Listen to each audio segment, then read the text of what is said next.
जय राधा माधव कुंज बिहारी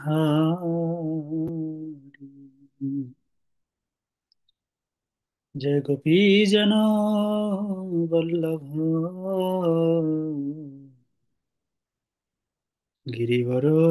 गिरिवरधारी यशोदानंदन व्रज जनरंजन यमुना तीरावनचारी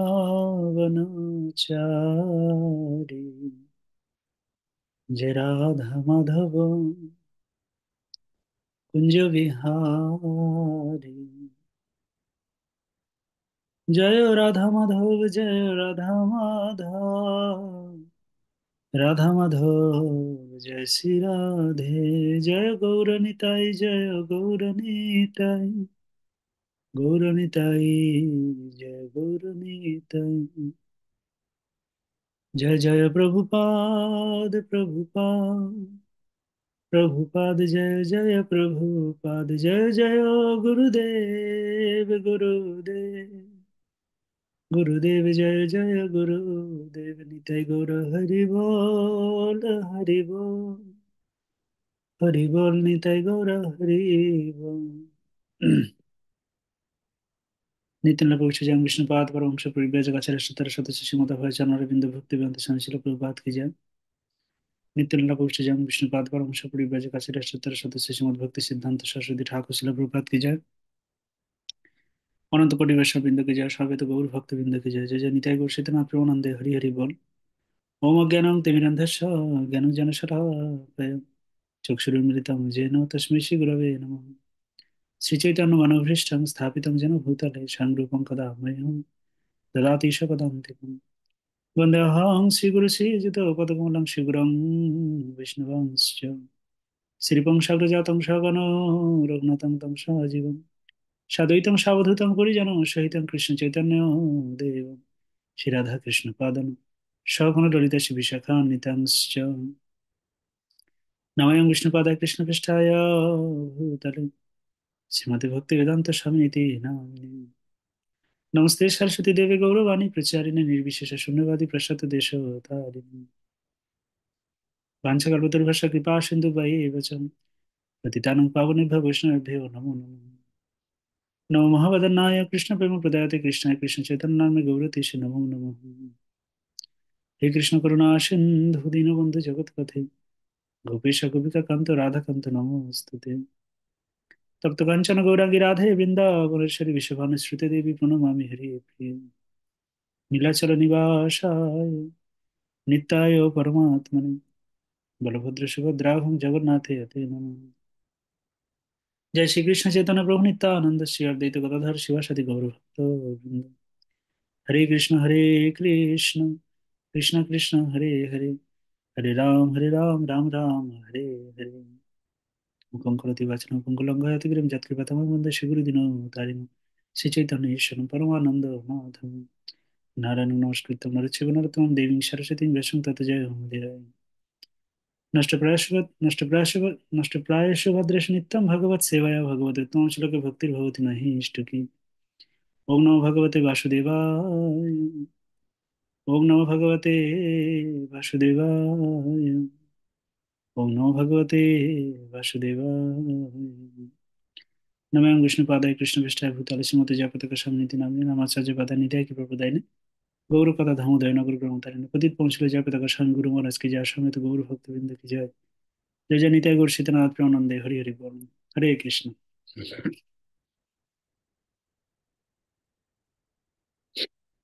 আপনাদের ক্লাস আজকের শ্রীমদ্ ভগবদ গীতার সারতত্ত্ব তো এই সারতত্ত্ব ক্লাসে সবাইকে স্বাগত জানাই আমরা ইতিপূর্বে কয়েকটা ক্লাস পার করেছি এবং আমরা ভগবদ গীতার তিনটে অধ্যায় আলোচনা করেছি যথা বিষাদ যোগ সাংখ্যযোগ এবং কর্মযোগ সম্পর্কে আলোচনা করেছি আজকে আমরা আলোচনা করব হচ্ছে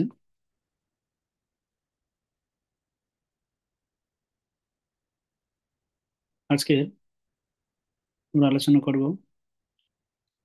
জ্ঞান যোগ জ্ঞান যোগ সম্পর্কে আলোচনা করব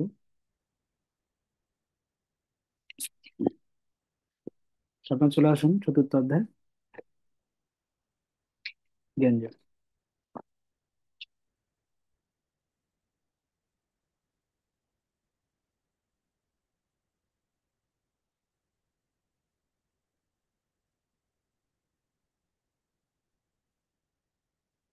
তো দেখুন, আমরা ছোটবেলা থেকেই বিভিন্ন বিষয় সম্পর্কে জ্ঞান অর্জন করেছি, বিভিন্ন বিষয় সম্পর্কে। সে মনে করুন জড়জাগতিক ভাবে বিভিন্ন পদ পজিশনের বা বিভিন্ন প্রতিষ্ঠানের বিভিন্ন শিক্ষা আমরা অর্জন করেছি। তো যেগুলোকে আমরা জ্ঞান বলে থাকি, এবং সেইভাবে আমরা সেগুলো অর্জন করেছি ছোটবেলা থেকে, আর প্রতিটা মানুষ এটা অর্জন করে থাকে। যেমন ছোট থেকে আস্তে আস্তে যখন বড় হয় মানুষ, তখন তাকে স্কুলে যেতে হয়, স্কুলের জ্ঞান অর্জন করতে হয়। একটা নির্দিষ্ট সময় পর্যন্ত স্কুলের জ্ঞান অর্জন করতে হয়, তারপর বিভিন্ন কোম্পানির, বিভিন্ন চাকরির বিভিন্ন বিষয়ে জ্ঞান অর্জন করতে হয়। মানুষ জ্ঞান অর্জন করতেই থাকে জগতে। কেউ উপন্যাস পড়ে, কেউ গল্প পড়ে, কেউ বিভিন্ন রকম ভাবে বিভিন্ন স্কুল কলেজে পড়ে, বড় বড় নামি দামি স্কুল কলেজে পড়ে, কেউ এমবিবিএস করে। তো বিভিন্ন রকম ভাবে মানুষ জ্ঞান অর্জন করছে জগতে। অ্যাকচুয়ালি জগতে এই সবই হচ্ছে জ্ঞান, কিন্তু বিষয় হচ্ছে এগুলো কি পূর্ণ জ্ঞান? উত্তর হচ্ছে যে না, এগুলো হচ্ছে পূর্ণ জ্ঞান না। পূর্ণ জ্ঞান পূর্ণ ব্যক্তি দিতে পারেন। পূর্ণ জ্ঞান জগতে পূর্ণ ব্যক্তি দিতে পারেন। পারফেক্ট জ্ঞান এই জগতে পারফেক্ট মানুষই দিতে পারেন। উদাহরণস্বরূপ বলা যেতে পারে, যেমন দেখুন, আপনারা দেখেছেন সাধারণত ভগবদ্গীতা, অলরেডি আমরা যে বিষয়গুলো আলোচনা করছি, আপনি বিচার করে দেখবেন, আপনার সারা জীবন দিয়ে বিচার করে দেখবেন, বা আপনি যত জীবন বেঁচে থাকবেন সারা জীবনটা বিচার করতে পারেন, দেখবেন পরমেশ্বর ভগবান যে বিষয়গুলো আমাদের বোঝাচ্ছেন বা যে বিষয়গুলো আমাদের জানাচ্ছেন, অ্যাকচুয়ালি এটা সব থেকে উত্তম জ্ঞান, অ্যাকচুয়ালি প্রকৃত জ্ঞান। এটা আপনি নিজে উপলব্ধি করবেন যদি আপনি এই বিষয়গুলো নিয়ে চিন্তা করেন, যদি এই বিষয়গুলো নিয়ে আপনি দেখেন। তো সত্যি সত্যি সেদিন আপনি চিন্তা করবেন, আর এই জ্ঞান যদি আপনার হৃদয়ে কোনো সাধুগুরু বৈষ্ণবের দ্বারা যদি হৃদয়ে একবার প্রকাশিত হয়, সাধুগুরু বৈষ্ণবের দ্বারা যদি আপনার হৃদয়ে একবার প্রকাশিত হয়, তাহলেই দেখবেন এই জগতের সমস্ত কিছু আপনার কাছে তুচ্ছ হয়ে যাবে পরমেশ্বর ভগবানের জ্ঞানের কাছে। তো সেই পরমেশ্বর ভগবান ইতিপূর্বে অনেক বিষয় আমাদের বলেছেন, যেগুলো আমরা দেখুন, আমরা কর্মযোগে পেয়েছি নিষ্কাম কর্মযোগ। পরমেশ্বর ভগবান বলছে, তুমি কর্ম করে যাও, ফলের আশা করো না। কর্ম করে যাও, ফলের চিন্তা করো না, কেননা ফলটা তোমার হাতে নেই। কর্ম তুমি করে যেতে পারো, কর্মের ফলটা তুমি প্রাপ্ত হবে কিনা তার প্রতি যদি তুমি আশা রাখো, তার প্রতি যদি তুমি কামনা রাখো, তার দ্বারা তুমি কষ্ট পাবে। প্রথমত না পেলে তুমি কষ্ট পাবে, দ্বিতীয়ত পেয়ে গেলে লোভে পড়ে তুমি কষ্ট পাবে। প্রথমত তুমি যদি আশা রাখো, সেটা, এই যে আশাটা রাখছো সেটা যদি তুমি না পাও, তার জন্য তুমি কষ্ট পাবে। যদি তুমি পেয়েও যাও, তার দ্বারা তুমি বশীভূত হয়ে যাবে, তার দ্বারা তুমি মোহিত হয়ে পড়বে সেই ফলের দ্বারা। যখনই সেই ফলের দ্বারা তুমি মোহিত হয়ে পড়বে, আর এই জগতে কোনো ফলই চিরস্থায়ী নয়, যখনই সেই ফল তোমার কাছ থেকে চলে যাবে, তখন তুমি তার দ্বারা শোকান্বিত হবে। তাই সব থেকে ভালো নিষ্কাম হয়ে কর্ম করা। তো নিষ্কাম হয়ে কর্ম করা সম্ভব না, ভগবান সেটা পরিষ্কার বলে দিয়েছেন, আমাতে চিত্ত রেখে, আমাতে মন রেখে কর্ম করে যাও। মনে করো যে পরমেশ্বর ভগবানের, আমাকে দাস রূপে পরমেশ্বর ভগবান যা যা বিচার করছেন, যা যা ঠিক মনে করছেন, তাই তাই করাচ্ছেন, অসুবিধা নেই। আমি আমার সাধুগুরু শাস্ত্রকে আমার সামনে রেখে আমি আমার কর্ম আমি করে যাব। যে কোনো কর্ম আমি আমার কর্ম করে যাব, ফলে চিন্তা না করা। আর সবচেয়ে বড় কথা, ফলের প্রতি আসক্ত না হওয়া। আমরা এই শিক্ষা কর্মযোগে পেয়েছি, নিষ্কাম কর্মযোগ ভগবান দিয়েছে। ভক্তি মিশা কর্মযোগের কথা ভগবান বলেছেন। ভক্তি মিশা কর্ম কি? না, যে কর্মই আপনি করে যান না কেন, পরমেশ্বর ভগবানকে যুক্ত রাখার কথাই হচ্ছে ভক্তি। যুক্ত রাখার অর্থই হচ্ছে ভক্তি। পরমেশ্বর ভগবানকে যুক্ত রাখা যে কোনো কর্ম, যদি পরমেশ্বর ভগবান সেই কর্মে যুক্ত হয়ে যায়, আর যদি আপনি পরমেশ্বর ভগবানের নিয়ম অনুসারে, পরমেশ্বর ভগবান যে আইন দিয়েছেন সেই আইন অনুসারে যদি আপনি কর্ম করে যান, তো অবশ্যই সেই কর্ম হচ্ছে ভক্তি মিশ্র কর্ম। ঠিক আছে? সিম্পল ভাবে বুঝুন। ভক্তি শাস্ত্রীতে, ভক্তি শাস্ত্রী ক্লাসে সাধারণত এই বিষয়গুলো খুব বিস্তারিত ভাবে বর্ণনা করা হয়, বোঝানো হয়। কিন্তু এখানে আমি খুব সিম্পল ভাবে বলছি যে ভক্তি মিশ্র কর্ম মানে যে কর্মের দ্বারা ভক্তি যুক্ত থাকে, ভক্তি মিশ্র কর্ম মানে ভক্তি মিশ্রিত হয়ে কর্ম করা, পরমেশ্বর ভগবানকে যুক্ত রেখে কর্ম করে যাওয়া। সেটা করে গেলেই অ্যাকচুয়ালি প্রকৃতপক্ষে আমরা, আমাদের কর্ম সার্থক হবে, আমাদের জীবন সার্থক হবে। সে আলোচনা আমরা করেছি। আর একটা বিষয় আলোচনা করেছি, ইন্দ্রিয়গুলোকে কৃষ্ণের সেবায় লাগানো। আমাদের ইন্দ্রিয়গুলোর জন্যই সাধারণত আমরা দেখেছি যে প্রতিটা ইন্দ্রিয় হচ্ছে এক একটা বিষয়ের আশ্রয়স্থল। যেমন কামরূপ চিরশত্রু থেকে মুক্ত হওয়ার জন্য ইন্দ্রিয়গুলোকে কন্ট্রোল করা উচিত। পরমেশ্বর ভগবান অর্জুনকে বলছেন কর্মযোগে, যে ইন্দ্রিয়গুলোকে যদি তুমি কন্ট্রোল করতে পারো, তাহলে তুমি ধীরে ধীরে ধীরে ধীরে এই বিষয়গুলো কন্ট্রোল করতে তুমি সুবিধা হবে তোমার। ভগবান সেই বিষয়ে বলেছেন। মনকে কন্ট্রোল করার কথা বলেছেন, ইন্দ্রিয়গুলোকে কন্ট্রোল করার কথা বলেছেন, ভগবান এগুলো বলেছেন। তো সেগুলো আমরা কর্মযোগে ইতিপূর্বে আলোচনা করেছি। তাহলে দেখুন, এগুলো হচ্ছে সবচেয়ে উন্নত জ্ঞান। সবচেয়ে উন্নত জ্ঞান হচ্ছে এটাই, নিষ্কাম কর্মযোগ, ভক্তি মিশ্র কর্ম, পরমেশ্বর ভগবানের সঙ্গে যুক্ত হয়ে পরমেশ্বর ভগবানকে যুক্ত রেখে কর্ম করে যাও। এটি হচ্ছে সবচেয়ে উন্নত এবং সবচেয়ে উপরের জ্ঞান। আর কি? কামরূপ ছেড়ে শত্রুর হাত থেকে রেহাই পাও। কামরূপ ছেড়ে শত্রুর হাত থেকে রেহাই পেতে গেলে অবশ্যই আপনার মন আপনার নিয়ন্ত্রণে থাকা উচিত, অবশ্যই আপনার ইন্দ্রিয়গুলো আপনার নিয়ন্ত্রণে থাকা উচিত, যেটা ভগবান শিক্ষা দিয়েছেন, সেটা আমরা কর্মযোগে পেয়েছি। প্রতিটা ইন্দ্রিয়কে ভগবানের সেবায় লাগানোর ফলে এই কামরূপ চিরশত্রু থেকে মুক্ত হওয়া যায়। এই কামরূপ শত্রু এমনই শত্রু, হয়তো আপনারা উপলব্ধি করেছেন কি জানি না, কিন্তু উপলব্ধি যদি আপনি করেন, বিচার যদি করেন, চিন্তা যদি করেন, দেখবেন কামরূপ শত্রু এমন একটা শত্রু, আপনি না চাইতেই, আপনি চান না, তা সত্ত্বেও আপনাকে বিভিন্ন খারাপ কাজে, খারাপ বিষয়ে প্রলোভিত করে আপনাকে সেই দিকে টেনে নিয়ে যায়। বিচার করে দেখবেন, আমরা সবই জানি, অনেক সময় সবই বুঝি, সবই জানি, সবই করি, তা সত্ত্বেও আমরা বিভিন্ন রকমের খারাপ কাজ, বিভিন্ন রকমের খারাপ মানসিকতা, মন মানসিকতা আমাদের মনে এসে যায়। দেখবেন কেন এসে যায়, তার কারণ আমরা সঠিকভাবে আমাদের ইন্দ্রিয়গুলোকে কন্ট্রোল করতে পারছি না। সেই জন্য এই বিষয়গুলো এসে যায়। সে ভক্তি জীবনে থাকুক আর ভক্তি জীবনের বাইরে থাকুক, তাই ভক্তি জীবনে আছি, তা সত্ত্বেও অনেক সময় দেখা যায় যে আমাদের মধ্যে অনেক কিছু নিয়ম পালন করছি, সকাল থেকে সন্ধ্যা পর্যন্ত বিভিন্ন রকম প্রোগ্রামে যুক্ত আছি, ভগবানের সেবামূলক কাজ করে যাচ্ছি, তার সত্ত্বেও বিভিন্ন রকমের খারাপ মানসিকতা, তার সত্ত্বেও বিভিন্ন রকমের খারাপ চিন্তা অনেক সময় মানুষের মনের মধ্যে চলে আসে। 16 মালা জপ করছেন, 25 মালা জপ করছেন, তাও পর্যন্ত বিভিন্ন রকমের খারাপ চিন্তা, বিভিন্ন রকমের খারাপ মনোভাব চলে আসে। তার কারণ হচ্ছে আমাদের ইন্দ্রিয়গুলো সঠিকভাবে সেবাতে নিয়োজিত হচ্ছে না, কায় মনোবাক্যের দ্বারা কোনো সেবাতে নিয়োজিত হচ্ছে না। সেই জন্য আমাদের এই পরিস্থিতি। এই পরিস্থিতি এগুলো আমার খুব ভালো, মানে আমি বেশিরভাগ আপনাদের কাছে রেফারেন্স তুলে ধরি শিল প্রপাতের লেকচার থেকে, কারণ আমি বেশিরভাগ শিল প্রপাতের লেকচারকে খুব খুব খুব বেশি গুরুত্ব দিই। তো শিল প্রপাতের যে লেকচারগুলো আমি যখনই শুনি, তো তখন আমি দেখি শিল প্রপাত কিভাবে এই জিনিসগুলোকে বোঝাতে, যে তুমি যেটা করছো কায় মনোবাক্যের দ্বারা, সিম্পল ভাবে, খুব সিম্পল ভাবে শিল প্রপাত প্রতিটা জিনিসকে এত এত এত সিম্পল ভাবে বোঝাতেন, এত সিম্পল করে মানুষকে শেখাতেন, যে যার দ্বারা মানুষ অত্যন্ত সহজে সব জিনিসটা বুঝে যেত। খুব সিম্পল, কোনো জটিল ভাবে শিলপ্রপাত কোনোদিন বিষয়গুলো করেন, খুব সিম্পল ভাবে মানুষকে বোঝাতেন, খুব সিম্পল কথায়, সিম্পল ভাবে। কিন্তু চিন্তা সবসময় একটাই বলতেন, যে তুমি যাই করো, কৃষ্ণ চিন্তা করার চেষ্টা করো, যাই করো, whatever you are doing, try to remember Krishna always. এই যে জিনিসটা শিলপ্রপাত বেশি করে গুরুত্ব দিতেন, যে তুমি যাই, তোমার কাছে যাই আছে, যাই করছো, তুমি বড় পজিশনে আছো, তুমি নিচে পজিশনে আছো, তুমি পড়তে পারছো না, তুমি মূর্খ, তুমি অজ্ঞান, নো প্রবলেম, নো প্রবলেম, কিন্তু তুমি চেষ্টা করো ভগবানকে স্মরণ করার।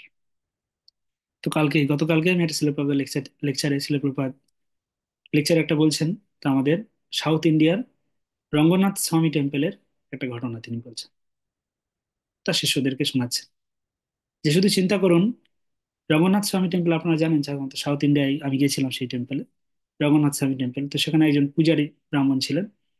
তো সেই ব্রাহ্মণ হচ্ছে অতিশয় মূর্খ ছিলেন, অক্ষর পর্যন্ত পড়তে পারতেন না। অনেকে আছে না এরকম, অক্ষর পড়তে পারে না।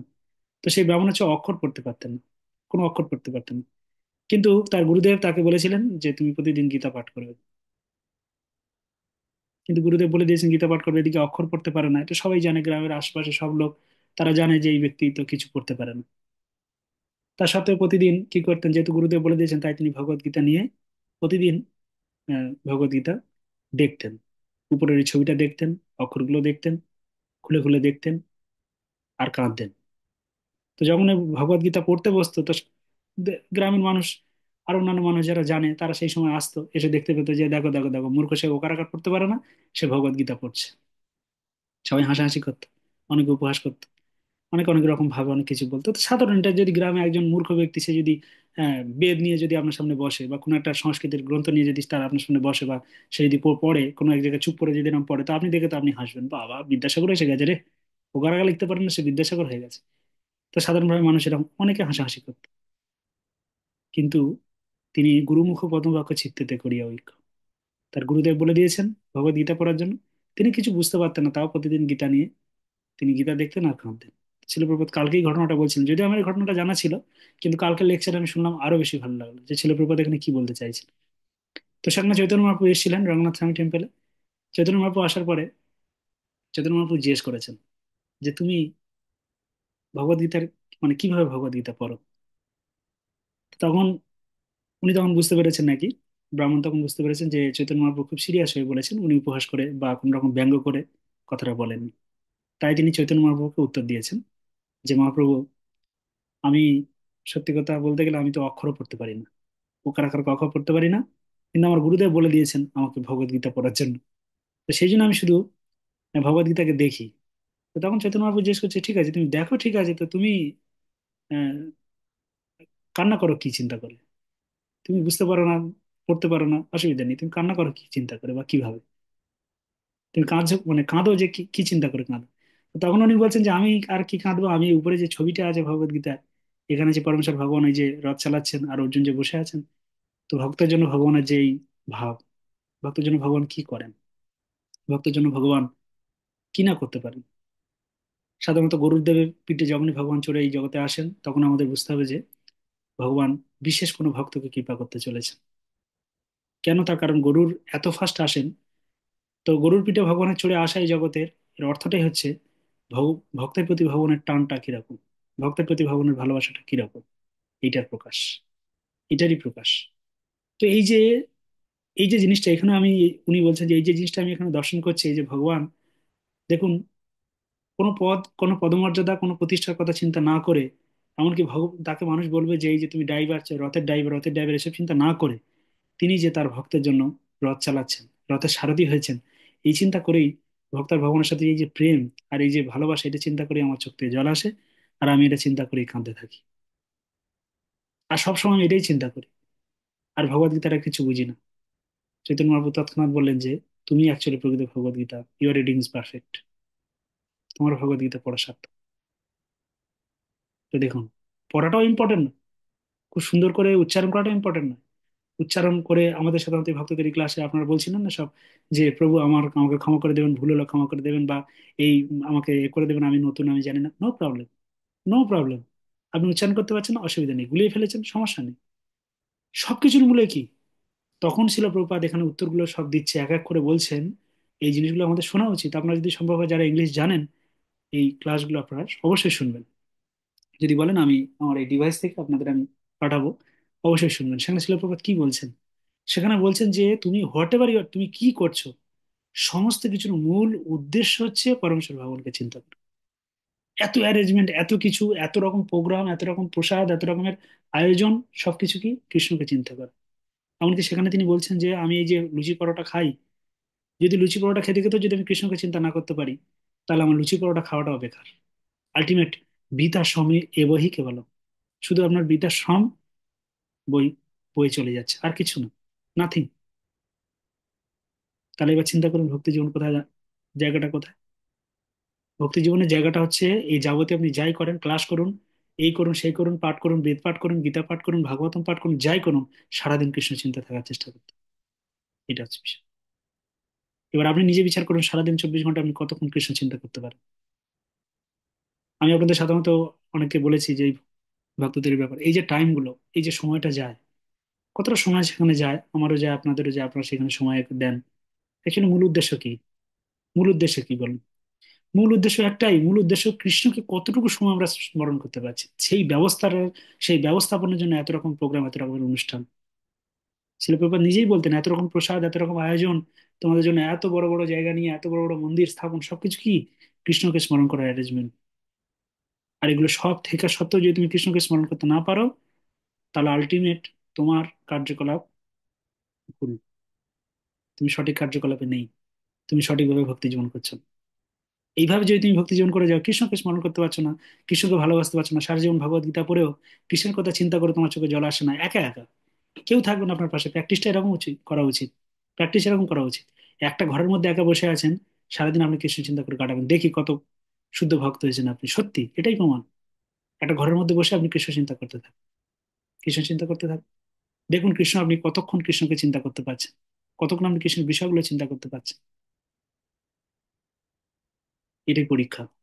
আপনি যাই করুন, আপনার 1 কোটি টাকা থাকুক ব্যাংকে, আপনি বিভিন্ন রকম চাকরি করুন, আপনি সামাজিকভাবে অনেক রকম জায়গায় যুক্ত থাকুন, অনেক রকম পদ, অনেক রকম পজিশন, অনেক রকম প্রতিষ্ঠিত ব্যক্তি আপনি, নো প্রবলেম, সেগুলো ঠিক আছে। কৃষ্ণ চিন্তা আপনি কতক্ষণ করছেন, ইম্পর্টেন্ট। কারণ এই যাবতীয় যা কিছু আপনার কাছে, সবকিছু কৃষ্ণকে চিন্তা করার জন্য। আদারওয়াইজ এই জড়জাগতিক কার্যের সাথে তার কোনো পার্থক্য নেই অন্যথায়। তাহলে এবার আপনারা চিন্তা করুন, এই যে বিষয়, তা কৃষ্ণ তাহলে কি গ্রহণ করেন? অনেক জ্ঞানী আপনি সেটা গ্রহণ করবে না। অনেক ভালো আপনি কীর্তন করতে পারছেন, কৃষ্ণ গ্রহণ করে নেবেন না। অনেক ভালো আপনি বলতে পারছেন, কৃষ্ণ গ্রহণ করে নেবেন না। শিল প্রপাত এটাই বারবার বলছেন, ঐকান্তিক হয়ে হরির ভক্তি করা উচিত। ঐকান্তিক হয়ে হরির ভক্তি, ঐকান্তিক ভাবে হরিকে স্মরণ করা, হরির কাছে প্রার্থনা করা, পরমেশ্বর ভগবানের কাছে প্রার্থনা করা প্রতিদিন আমাদের কর্তব্য, প্রতিদিন। কেন আমরা একটা দিনও পরমেশ্বর ভগবানকে সঠিকভাবে স্মরণ করতে পারি না। অনেকে, অনেকে হতে পারেন কিন্তু অনেকেই পারে না। এইটার জন্য এত অ্যারেঞ্জমেন্ট, এত রকম ব্যবস্থা এইটার জন্য। আর এটা হচ্ছে প্রকৃত জ্ঞান। তো সেটার জন্য আমাদের সাধারণত আপনারা বলতে পারেন যে প্রভু, এটা তো খুব সহজ জিনিস, যে মনে করাটা সহজ, তার জন্য এত প্রতিদিন ক্লাস, প্রতিদিন এই প্রতিদিন ওই, প্রতিদিন এর সাথে যুক্ত থাকতে হবে, ওর সাথে যুক্ত থাকতে হবে, তো সেগুলো ঝামেলা ব্যাপার।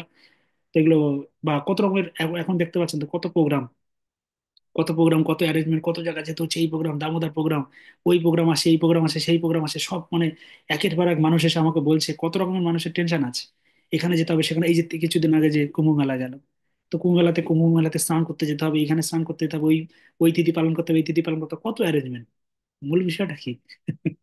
মূল বিষয় হচ্ছে কৃষ্ণ, স্মরণ হচ্ছে কৃষ্ণ, কৃষ্ণের চিন্তা, কৃষ্ণের স্মরণ সারাক্ষণ, আর কিছু না।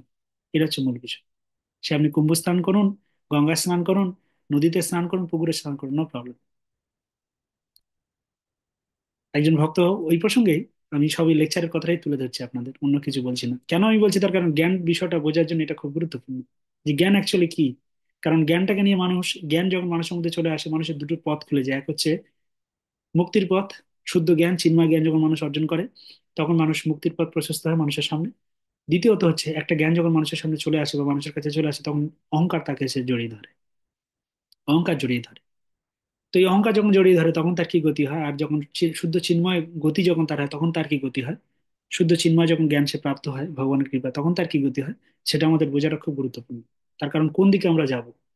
আপনিও যে এখন বসে আছেন এখানে, আপনিও আগামী দিনে, আপনিও আগামী দিনে হতে পারে যে আগামী দিনে আপনি সুন্দরভাবে এই জিনিসগুলো সবকিছু বুঝে গেলেন, ভালো ভগবত গীতা পাঠ করছেন, ভালো ভজন করছেন, ভালো সাধন করছেন। তো দেখবেন এটার মাধ্যমে আপনি অনেক শুদ্ধ ভক্ত পরিণত হতে পারেন, অনেক পরমেশ্বর ভগবানের প্রিয় হতে পারেন। আবার এটার মাধ্যমে আপনি অন্য চিন্তায় আপনার মনকে, এই জড়জগতে লাভ পূজা প্রতিষ্ঠার কথা চিন্তা করে আপনার মনটা অন্যদিকে ধাবিত হতে পারে। তো এইটা খুব সবসময় মনে রাখা উচিত জ্ঞানযোগ পাঠ করার আগে।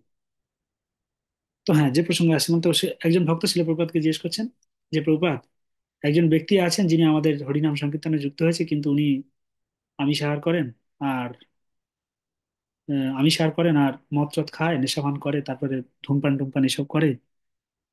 তো কি করব, তাকে কি আমাদের সাথে যুক্ত করিয়ে নেবো? সে আমাদের সাথে আসতে চাচ্ছে, আমাদের কীর্তন করতে চাচ্ছে। তো তখন সঙ্গে সঙ্গে শিল প্রপাত বলছে, নো প্রবলেম, অসুবিধা কি আছে? তোমাদের হৃদয়ে পরমেশ্বর ভগবান বসে আছে। তাই তোমাদের কৃপাতে, তোমাদের সঙ্গে যুক্ত হওয়ার ফলে, তোমাদের সাথে কীর্তন করতে করতে তার স্বাভাবিকভাবে জড়জগতে যে সমস্ত বিষয়, সবকিছু দূরীভূত হবে। তার কারণ একজন ভক্ত, তিনি নাকি যেখানেই যান, যাই করেন, যে পরিস্থিতিতে থাকেন, তার হৃদয়ে কৃষ্ণ বসে থাকেন। তার হৃদয়ের দ্বারা, তার মাধ্যমে কৃষ্ণ কৃপা করেন অপর ভক্তকে, অপর ভক্তকে কৃপা করে তাকেও শুদ্ধ করে তোলেন। আর এই প্রসঙ্গে আরো দুটো কথা ছিল, প্রপাত বলেছেন যে সব always try to get association with a pure devotee. সবসময় ছিল প্রপাত এটা অনেক জায়গাতে বলেছেন। কেননা শুদ্ধ ভক্তের সঙ্গ করার ফলে আপনি শুদ্ধ হতে পারেন, পারফেক্ট ব্যক্তি সঙ্গ করার ফলে আপনি পারফেক্ট হতে পারেন, আদারওয়াইজ সম্ভব না। তো খুব ইম্পর্টেন্ট, আপনি সঙ্গ কার করছেন, খুব খুব খুব খুব খুব গুরুত্বপূর্ণ। তো শিল প্রপাত সবসময় বলতেন যে শুদ্ধ ভক্তের সঙ্গ লাভ করা উচিত, শুদ্ধ ভক্তের সঙ্গ থেকে কখনোই আমাদের সরে যাওয়া উচিত না। তার কারণ শুদ্ধ ভক্তই একমাত্র আপনাকে ধীরে ধীরে ধীরে ধীরে সঠিক পথে নিয়ে আসতে পারে। তো এখন বিষয় হচ্ছে, কে শুদ্ধ, কে পবিত্র, কে কি স্তরে রয়েছে, আমরা তো সেটা বুঝতে পারি না। তো আমি আপনাদের উপদেশামৃত ক্লাসে এই বিষয়ে বর্ণনা করেছিলাম যে শুদ্ধ স্তর কিভাবে বোঝা যায়। কিন্তু আমাদের উচিত হচ্ছে এটাই, ভক্ত সঙ্গে থাকা, শুদ্ধ ভক্তদের সঙ্গে যুক্ত থাকা। কারণ এনাদের মাধ্যমেই কৃষ্ণ কৃপা করেন। এনারা এমন একজন শুদ্ধ ভক্ত, এমন এমন পরমেশ্বর ভগবানের প্রিয়, যে ভগবান এনাদের দ্বারা আমাদেরকে অনেক অনেক অনেক অনেক অনেক জায়গা থেকে আমাদের সরিয়ে তুলে নিয়ে চলে আসে, অনেক খারাপ জায়গা থেকে আমাদের তুলে নিয়ে চলে আসে। তাদের সেই শক্তি আছে। এটা কোনো আকস্মিক ঘটনা নয় যে তার সাথে এলো, হঠাৎ করে তাকে দেখে তার মতো পরিবর্তন হয়ে গেল, না। আপনি মনে করছেন আকস্মিক ঘটনা, না, চলে এলো তাই হয়ে গেল, না। এটা এমন একটা ঘটনা যেখানে পরমেশ্বর ভগবানের কৃপাটা লুকিয়ে রয়েছে, আপনি দেখতে পাচ্ছেন। কিভাবে কৃপা লুকিয়ে রয়েছে? ওই শুদ্ধ ভক্তের মাধ্যমে। তো শিল প্রপাত বলছেন, তোমরা সব শুদ্ধ, তোমাদের মধ্যে কৃষ্ণ বসে আছেন ভক্তদের প্রতি। তোমাদের মধ্যে কৃষ্ণ বসে আছেন, তাই তোমাদের সঙ্গ করার ফলে তারও অনেক উপকার হবে, সে অনেক উপকৃত হবে, সে দেখবেন ধীরে ধীরে ভক্ত পরিণত হয়েছে। সত্যি তাই, কিছুদিন পরে সে আস্তে আস্তে আস্তে আস্তে শুদ্ধ ভক্ত পরিণত হয়েছে, সবকিছু ছেড়ে দিয়েছে। জড়জাগতিক যত রকমের তার এই, মানে যত জড়জাগতিক এই ইন্দ্রিয় তৃপ্তির বিষয় যত যা ছিল সবকিছু পরিত্যাগ করে সে ব্রহ্মচারী হয়ে গেছে, সে শুদ্ধ ব্রহ্মচারীতে পরিণত হয়েছে। বুঝতে পেরেছেন তো কি রকম বিষয়টা? তাহলে চিন্তা হচ্ছে, চিন্তা ভাবনা ছিল প্রপাত যখনই কোনো বিষয় বলতেন সব সময় উনি একটা জিনিসে খেয়াল রাখতেন, জপ করুন, জপ করুন, জপ করুন, ভগবানের নাম জপ করুন, নামের মধ্যে সবকিছু, নামের মধ্যে সবকিছু, কন্টিনিউ চ্যান্টিং, সবসময় তিনি বলতেন। আসলে কারণটা কি? শিল প্রপাত সবসময় চাইতেন তুমি যাই কিছু করছো কৃষ্ণ চিন্তা করো, কৃষ্ণকে মধ্যখানে রাখো, কৃষ্ণকে চিন্তা করার চেষ্টা করো। শিল প্রপাতের এই শুদ্ধতার জন্য আমরা শিল প্রপাতকে সবসময় চিন্তা করি, আর আমাদের সবসময় চিন্তা করা উচিত। শিল প্রপাতকে আমাদের সবসময় চিন্তা করা উচিত। শিল প্রপাতের লেকচারগুলো আপনি যখন পড়বেন, দেখবেন, শুনবেন, বা গ্রন্থগুলো যখন পড়বেন, আপনার পৃথিবীতে এমন কোনো সমস্যা নেই যে সমস্যার সমাধান গ্রন্থতে নেই। শিল প্রপাত আপনার জন্য সমস্ত সমাধান দিয়ে গেছে। তিনি একজন আচার্য, তিনি এমনি আচার্য হননি। আচার করেন কেউ, না করে প্রচার, প্রচার করেন কেউ, না করে আচার। আচার প্রচার নামে করো দুই কার্য, তুমি জগতের গুরু, তুমি জগতের আচার্য। নিজে রন্ধন করে শিখিয়ে দেখিয়ে গেছেন। চতুর্বিদশী ভগবত প্রসাদ, চার ধরনের প্রসাদ। তিনি রন্ধন করে এখানে সব মানুষকে, জগতের মানুষকে শিক্ষা দিয়ে গেছেন কিভাবে ভগবানকে ভোগ লাগে, সেই ভোগ পেয়ে কি করে ভগবানের কৃপা লাভ করতে হয়, সেই প্রসাদ পেয়ে কিভাবে ভগবানের কৃপা লাভ করতে হয়, কিভাবে ভগবানের ভক্ত হতে হয়, সমস্ত কিছু, A to Z। যাই হোক, এবার আমরা শুরু করবো হচ্ছে জ্ঞান যোগের বিষয়। তো দেখুন, জ্ঞান যোগের বিষয়, মূল জ্ঞান হচ্ছে নিষ্কাম কর্মযোগের বিষয়, ভগবান অলরেডি বলে দিয়েছেন। আর আমরা প্রথমে চলে যাব হচ্ছে মূল যে জ্ঞানের বিষয়, সেটা হচ্ছে দেহ আত্মা সম্পর্কে আমরা পড়েছি, সেটা একটা বিশেষ জ্ঞান। এরপরেও ভগবান দেখুন এই জ্ঞানটা ভগবান এই জগতে দিতে, ভগবান বলেছেন যে পরম্পরা ধারা এই জ্ঞান জগতে নেমে আসে। কিন্তু এর সত্ত্বেও পরমেশ্বর ভগবান যখন এই জগতে আসেন, দুটো কারণে ভগবান আসেন দেখুন। যদা যদা এই ধর্মস্য, 7 নম্বর শ্লোক করছি। যদা যদা এই ধর্মস্য গ্লানির্ভবতি ভারত, অবুত্থান ধর্মস্য তদাত্মানং সৃজাম্যহম। হে ভারত, যখনই ধর্মের অধঃপতন হয় এবং অধর্মের অবস্থান হয়, তখন আমি নিজেকে প্রকাশ করে অবতীর্ণ হই। তাই পরমেশ্বর ভগবান জগতে জগতে আসেন, ধর্মকে স্থাপন করার জন্য আসেন। কেননা মানুষ এই ধর্মের মাধ্যমে, ধর্মকে বাদ দিয়ে মানুষ কখনো সুখী হতে পারে না। ধর্মকে বাদ দিয়ে কখনো পরমেশ্বর ভগবানকে জানা যায় না, ভগবানের ভক্ত হওয়া যায় না। তো ধর্ম কি? ধর্ম তো সাক্ষাৎ ভগবত প্রণীতম, পরমেশ্বর ভগবানের দেওয়া আইন, যিনি মেনে চলেন তার জীবন সার্থক, তার ধর্ম সার্থক, তার সমস্ত কিছু সার্থক। আর মূল ধর্ম কি? সেই মূল ধর্ম ভগবান কি শিখিয়েছে? আমাকে প্রণাম করো, ভগবান নিজেই বলছে। ভগবানের পূজা, ভগবানের ধ্যান, ভগবানের মন আবিষ্ট করা, ভগবানকে নমস্কার করা, সিম্পল জিনিস। শিল্পপদ এইগুলোই কিন্তু বারবার করে বলতেন, যেগুলো সিম্পল জিনিস। কিন্তু এই সিম্পল জিনিসটাই আমরা করতে পারি না, মুশকিল হচ্ছে এই। আপনারা একবার জয়েন হন। হুম। তো দেখুন, এটাই হচ্ছে ভগবানের মূল উদ্দেশ্য। ভগবান যখন এই জগতে আসেন, তিনি ধর্মকে স্থাপন করেন। তো যাদের যাদের এই ধর্ম গ্লানির ভবতি, এই ধর্মের মধ্যে গ্লানি আসে। আর কি? ধর্ম যখন ভেঙে যায়, এই জগতে আর ধর্ম থাকে না, তো তখন ভগবান এই জগতে অবতীর্ণ হয়ে ধর্মের এই জ্ঞান তিনি দিয়ে থাকেন। ধর্ম মানে কি? পরমেশ্বর ভগবানের নির্দেশ, পরমেশ্বর ভগবানের আইন, পরমেশ্বর ভগবানের নিয়ম। যদি আমরা মেনে চলি আমরা ধার্মিক, যদি আমরা না মেনে চলি আমরা ধার্মিক নই। সিম্পল বিচার, সিম্পল বিষয়। তো সেই ধর্মটা ভগবান সবসময় স্থাপন করে যান। তিনি যতবার অবতীর্ণ হন, কোনো না কোনো শিক্ষা তিনি সেখানে দিয়ে যান। তো সেই শিক্ষা থেকে আমাদের ভগবানের সেই শিক্ষা গ্রহণ করা উচিত, এবং তার সাথে সাথে সেইভাবে আমাদের জীবন অতিবাহিত করা উচিত। পরবর্তী শ্লোকে আরো একটা বিষয় ভগবান তিনি আসেন, আর একটা বিষয় কি, সেটা হচ্ছে পরিত্রাণাং সাধুনাং বিনাশাস্য দুষ্কৃতম ধর্ম সংস্থাপনার্থে সম্ভাবমি যুগে যুগ। ভগবানের জ্ঞান যুগে বলছেন সাধুদের পরিত্রাণ করার জন্য এবং দুষ্কৃতীদের বিনাশ করার জন্য। দুষ্কৃতীদের বিনাশ করাটা ভগবানের মুখ্য উদ্দেশ্য নয়। ভগবানের মুখ্য উদ্দেশ্য তিনি ভক্তকে কতটা ভালোবাসেন। বহু জায়গাতে বহুবার তিনি প্রমাণ করিয়েছেন, প্রমাণ করেছেন তার বহু অবতারের দ্বারা। তার ভক্তদের তিনি রক্ষা করেছেন। তিনি ভক্ত বাঞ্ছে কল্পতরু, কে বিশ্বাস করলো না করলো তাতে কিছু আসে যায় না, শাস্ত্র তার প্রমাণ। শাস্ত্রের সমস্ত জায়গাতে আপনি এই প্রমাণ পাবেন। জগতে এরকম বহু প্রমাণ ভগবান রেখে দিয়ে গেছেন, তো আপনি সেগুলো দেখতে পারেন। তার নিদর্শন ভগবান রেখে দিয়ে গেছেন যে ভগবান হচ্ছে ভক্তবৎসল, সত্যি সত্যি ভক্তবৎসল। সত্যি সত্যি ভগবান হচ্ছে ভক্তবৎসল, যে ভক্তের জন্য ভগবান সত্যি কি কি করেন। ভগবান হচ্ছে ভক্তের জন্য কি কি করেন, যদি আপনি নিজে থেকে এই জিনিসগুলো চিন্তা করেন, ভগবানের কথা যদি চিন্তা করেন, দেখবেন আপনার কখন যে সময় অতিবাহিত হয়ে আপনি কখন যে দেহত্যাগ করেছেন আপনি নিজেই বুঝতে পারবেন না। তো এগুলো হচ্ছে ভক্তির রস, অ্যাকচুয়ালি ভক্তির রস এই বিষয়গুলো। তো সেগুলো আমাদের আস্বাদন করা উচিত। আর তার থেকে বড় কথা, ভগবান ভক্তের জন্য যে কতটা ঐকান্তিক, সেটা যিনি শুদ্ধ ভক্ত তিনি শুধু উপলব্ধি করতে পারেন।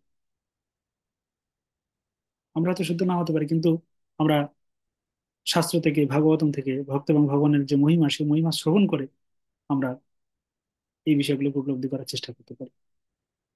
আর আস্তে আস্তে আস্তে আস্তে যদি আমাদের স্তর উন্নত হয়, যদি আস্তে আস্তে আমাদের স্তর যদি শুদ্ধ হয়, তাহলে আমরা অবশ্যই ভগবানের এই লীলাগুলো বুঝতে সক্ষম হব। এবং ভগবান হয়তো আমাদের সাথেও সে লীলা করতে পারে, আমাদের সাথেও সে লীলা করবে। তো এটা হচ্ছে সবচেয়ে বড় জিনিস। আর এই এই আস্বাদনটা এই ভক্তি জীবনে করলে তবে ভক্তি জীবনের সার্থকতা। অন্য আপনি যাই করছেন সেগুলো ঠিক আছে, সেগুলো একটা প্রসেস। তবে এই প্রসেসের মাধ্যমে মূল লক্ষ্যে পৌঁছানো উচিত।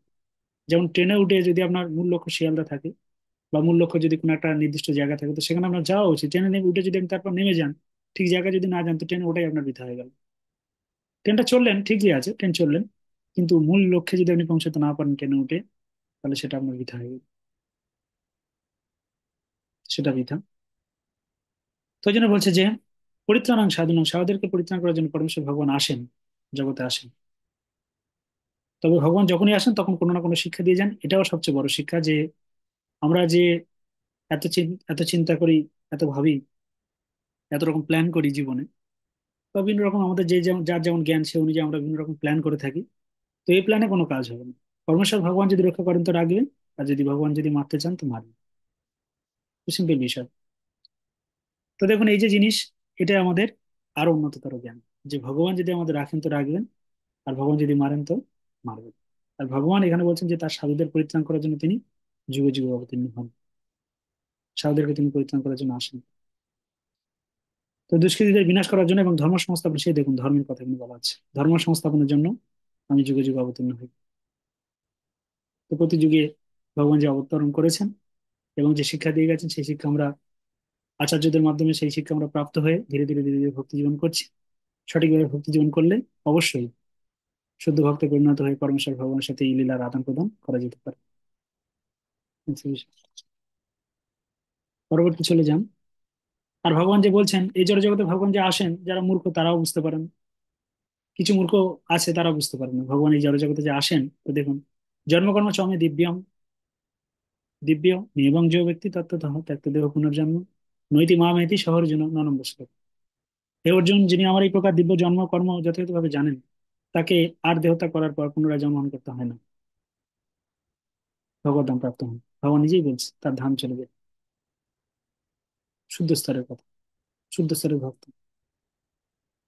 ভগবানের যিনি এই জন্মকর্ম জানতে পারবেন, তো ভগবান জন্মকর্ম জানতে গেলে খুব সিম্পল ভাবে আমরা জানতে পারি, আবার অনেক কঠিন ভাবে আমরা এগুলো জানতে পারবো না। খুব সিম্পল ভাবে আমরা জানতে পারি কি, গুরুমুখ পদম বাক্য, গুরুদেব যেটা বলছেন সেটা আমাদের গ্রহণ করতে হবে বিশ্বাসের সঙ্গে। ব্যাস।